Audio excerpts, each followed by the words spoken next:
Good morning friends, আমি Dona নিগালিস live kitchen channel নিয়ে তোমাদের সামনে এসে গেছি। আজকে আমি তোমাদের জন্য একটা মাছের রেসিপি নিয়ে এসেছি। সেটা হলো তেলাপিয়া মাছ। আর এই তেলাপিয়া মাছের আমি সর্ষে বাটা করব, এবং সর্ষে বাটাটা কিন্তু আমি একটু অন্যরকম ভাবে করব। চলো তাহলে আমার রান্না করে তোমরা দেখে নাও আমি এই সর্ষে বাটাটা কিভাবে করছি। 2 চামচ সাদা সর্ষে আর 2 চামচ কালো সর্ষে রয়েছে। এইটা আমি মিক্সির মধ্যে দিয়ে দিলাম। এই 5টা কাঁচা লঙ্কা আমি এর মধ্যে দিয়ে দিলাম। আর 4 টিস্পুনের মতো নুন আমি এর মধ্যে দিলাম। এর সঙ্গে আমি ঠিক 3 কোয়া রসুনও দেব।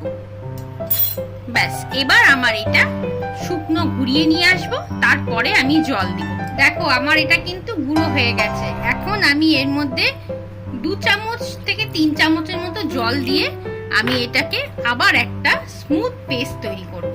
এই দেখো আমার এটা পেস্ট করা কিন্তু হয়ে গেছে। এখন আমি এটাকে ছাঁকনির মধ্যে ছেঁকে নেব।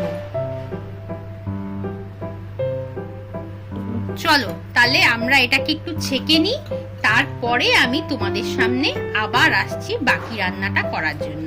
দেখো আমি কড়াতে কিন্তু সর্ষের তেল দিয়ে দিয়েছি এবং গরমও হয়ে গেছে আমার। এখন আমি এই যে মাছগুলো রেখেছি, এই মাছগুলোকে কিন্তু সব আমি ভেজে তুলে নেব।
দু চামচের মতো সর্ষের তেল দিলেই হয়ে যাবে।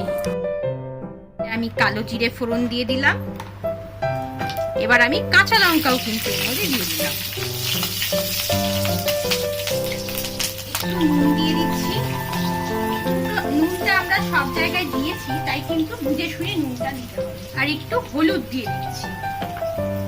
এই নুন হলুদটা একটু গরম হয়ে গেলে এই যে মিক্সি ধোয়া জলটা আমি এর মধ্যে ছেড়ে দিলাম। এখন এই সর্ষেটা রেখেছি, এইটা কিন্তু আমি এর মধ্যে দিয়ে দেবো।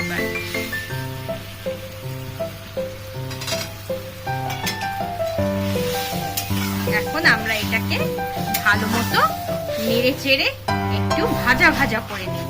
একটুখানি কাশ্মীরি লঙ্কার গুঁড়ো দিচ্ছি যাতে কালারটা একটু ভালো আসে।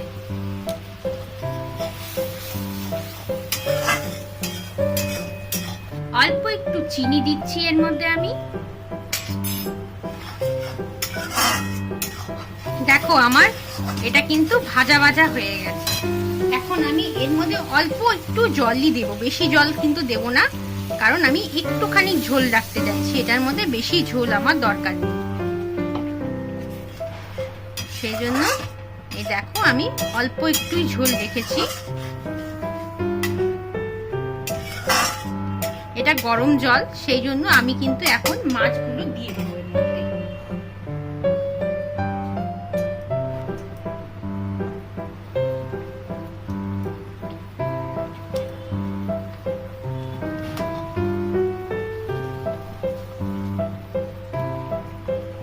দেখো মাছগুলো সব কিন্তু আমি দিয়ে দিয়েছি। এখন আমি এটাকে একটু ঢাকা দিয়ে দিব, আর সঙ্গে কিন্তু আমি বেগুনগুলো ছেড়ে দেব।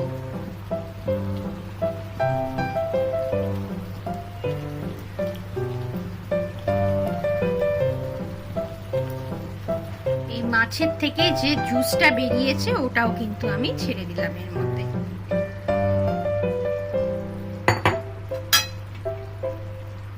চলো এবার মাছগুলোকে আমরা মিনিটের জন্য ঢাকা দিয়ে রাখি। দেখো তৈরি হয়ে গেছে আমার তেলাপিয়া মাছের সর্ষে বাটা।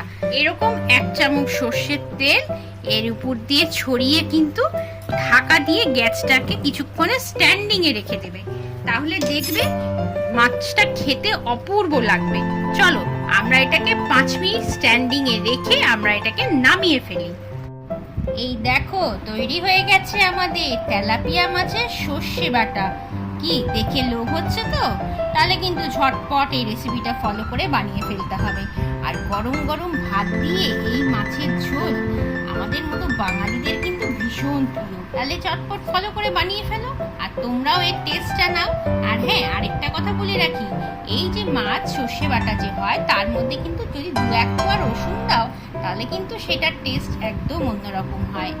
আর এই রসুনটা কিন্তু ইলিশ মাছের ব্যবহার করতে যেও না, তাহলে কিন্তু ইলিশ মাছের টেস্ট নষ্ট হয়ে যাবে। ইলিশ মাছ ছাড়া অন্য যে কোনো মাছে কিন্তু তোমরা এরকম 1-2 কোয়া রসুন দিতেই পারো সর্ষে বাটার সাথে।